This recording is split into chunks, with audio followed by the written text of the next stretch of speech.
આજે એમણે દેશને કહ્યું હતું કે દેશની બેંકોનું રાષ્ટ્રીયકરણ કર્યું. ભારત માતા की जय वंदे दोस्तों नमस्कार, आदाब, सलाम। आज कई तस्वीरें देख के और ख़ास करके गुजरात से कई ऐसी वीडियो लोगों ने सोशल मीडिया पे शेयर किया है जहां बीजेपी के तमाम प्रत्याशी कहीं उनको खदेड़ा जा रहा है, कहीं जूते चला के मारे जा रहे हैं और ठीक वही नारे, ठीक वही स्लोगन लगा के कभी देश में नफ़रत फैलाने की बात हुई थी। आज वही स्लोगन, वही नारे आज इन्हीं के खिलाफ लोग लगा के और जूते मार रहे हैं, दौड़ा रहे हैं।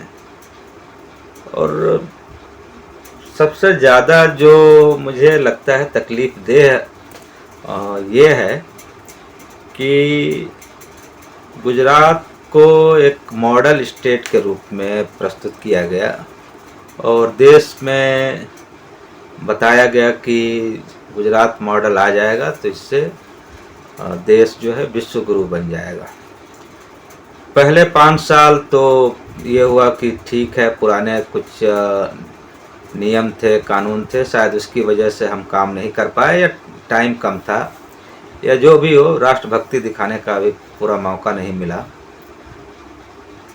अब जब विश्व गुरु बन गए हैं, राम राज आ गया, राम मंदिर का प्रतिष्ठा भी हो गया और आज बड़े दुखी मन से प्रधानमंत्री नरेंद्र मोदी बोल भी रहे थे कि इनके पापों को आप लोग ध्यान में रखिएगा, रामनवमी को आप लोग जो है उन पापों को ध्यान में रखिएगा कि ये राम मंदिर के प्राण प्रतिष्ठा में नहीं गए या उसका बहिष्कार किया है, जो भी हो।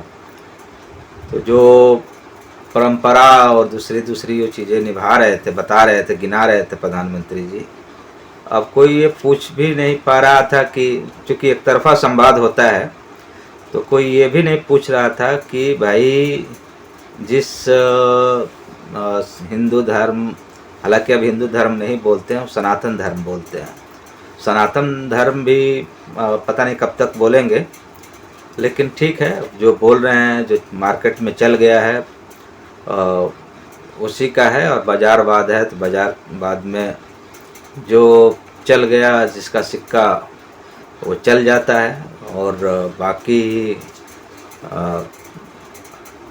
खोटे सिक्के भी चल जाते हैं, ये कहा जाता है। अच्छे सिक्के तो बात की बात है। तो यहाँ अभी सनातन वाला चल रहा है। तो उस मंदिर के प्राण प्रतिष्ठा के लिए तमाम धर्मगुरुओं ने, और वो धर्मगुरु जो इसकी लड़ाई भी लड़ रहे थे, इस मंदिर की लड़ाई लड़ रहे थे, अभी उसके पीछे की कहानी हम नहीं जाएंगे। वो क्यों नहीं आए, वो कौन सा पाप कर रहे थे? जिस पूरी अवधारणा जो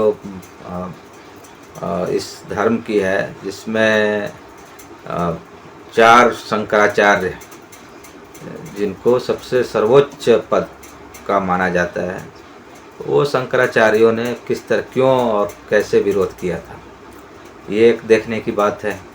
तो खैर, अभी प्रधानमंत्री जी सब पाप गिनाने में लगे हुए हैं, लेकिन दिक्कत ये है कि गुजरात की जनता ही भारतीय जनता पार्टी के पाप गिना गिना के, दौड़ा दौड़ा के, भगा भगा के, खदेड़ खदेड़ के मार रही है।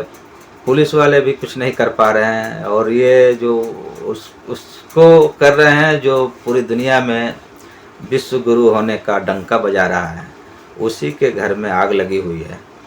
और वो आग कैसे लगी है और क्यों लगाई गई है और किस तरह से लगी है, क्योंकि ये भी हमें देखना पड़ेगा कि जब प्रधानमंत्री नरेंद्र मोदी आए केंद्र की सत्ता में काबिज हुए, उसके पहले 10-12 साल वहाँ पहले से वो थे ही। तो गुजरातियों का कहना है, गुजराती जनता का कहना है कि ऐसे ऐसे तथ्य बताए गए कि जैसे वहाँ के लोगों को पता ही नहीं था कि इनकी शादी हुई है, बाद में पता लगा कि शादी हुई है। उनके कितने डिग्री हैं, फर्जी डिग्री हैं, क्या डिग्री है, वो सब बहुत सारी चीज़ें हैं जिस पे अभी बात करना उसका कोई मतलब नहीं रह गया। लेकिन जनता तो देख रही है, और जिसको मॉडल बना के बताया जा रहा था वहीं की जनता इतनी त्रस्त है, बुरी तरह से मतलब बौखलाई हुई है, जिसका नतीजा वहाँ जो भी प्रत्याशी जा रहे हैं भाजपा के, और उनके साथ जो व्यवहार जनता कर रही है वो बहुत देखने लायक है। और ऐसे दौर में जब तमाम जो साधन है जहाँ से हम कम्युनिकेट कर पाते हैं उस पे एक तरफा जो अधिकार है या प्रभुत्व है वो बनाए रखने के लिए लगातार सोशल जो साइट्स हैं उसके तमाम जो अधिकारीगण हैं उनको किस तरह से धमकाया जा रहा है, उनके ज़रिए किस तरह से सोशल मीडिया को कंट्रोल करने की पूरी कोशिश हो रही है। तमाम चैनल बंद हो रहे हैं, तमाम चीज़ें उनके मोनेटाइजेशन को ख़त्म किया जा रहा है। ऐसे में वहीं से सबसे ज़्यादा विद्रोह के लहर या कहिए कि गुस्से का सामना भाजपा को करना पड़ रहा है। तो ये एक तरह से भाजपा के लिए भी और गुजरात लॉबी के लिए भी बहुत बड़ा सबक है। और वो सबक शायद वो जो दिखा रही है जनता, सिखाना चाह रही है, अब वो कुछ भाजपा के नेताओं, प्रधानमंत्री के चेहरे से या उनके वक्तव्य से साफ साफ दिखने लगी है। अब हार का जो भय है वो ज़्यादा ही सताने लगा है, और इसी वजह से लगातार जिसको उम्मीद की जा रही थी कि इस बार मुद्दे की लड़ाई होगी, वो तमाम मुद्दे अभी पीछे हो गए, और शासन प्रशासन की वजह से कोशिश हो रही है कि डैमेज कंट्रोल किया जाए। चलिए ले चलते हैं, कुछ दृश्य आपको दिखाते हैं, और उम्मीद है कि इससे आपको वो तस्वीर दिखाई दे जाएगी जिस तस्वीर को तमाम तरीके से छुपाने की कोशिश हो रही है, लेकिन नीचे तो हर जगह है। वो केवल गुजरात में नहीं, पूरे देश में अपने अपने स्तर पे वो दिखाई दे रहा है। तो चलिए प्रस्तुत है आपको जनता का भजन कीर्तन।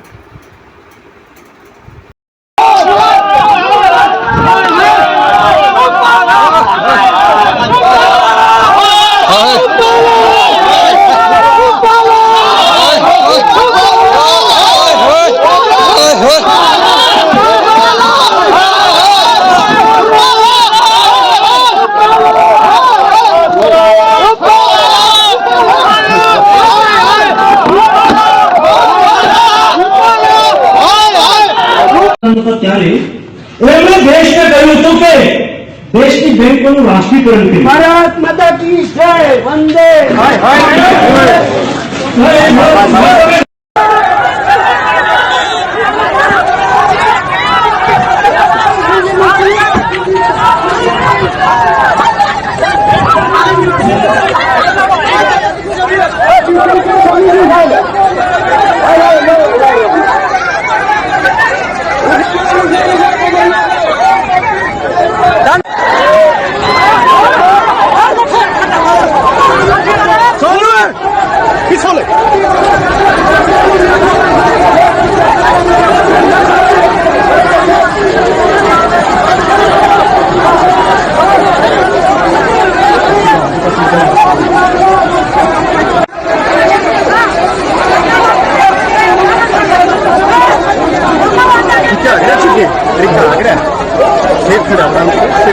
पीछे देख क्या है रामपुर में कट मार मार के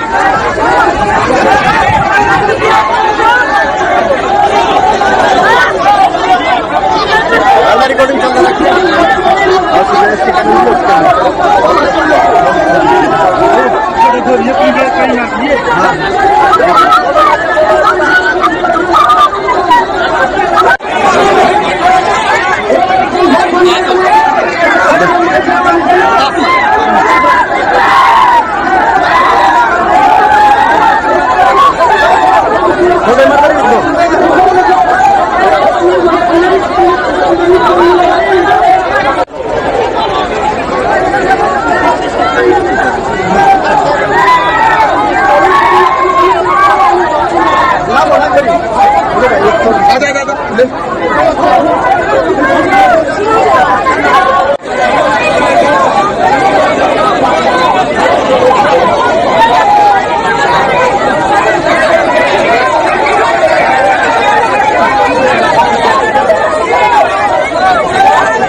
तो दोस्तों देखिए, ये तस्वीरें हैं कुछ जिसको आप समझ सकते हैं। वहाँ की तस्वीरें हैं जहाँ से कहा जाता है कि भाजपा का गढ़ है। और एक बात तो तय है कि जब जनता ठान लेती है तो बड़े से बड़े तानाशाह भी भाग खड़े होते हैं।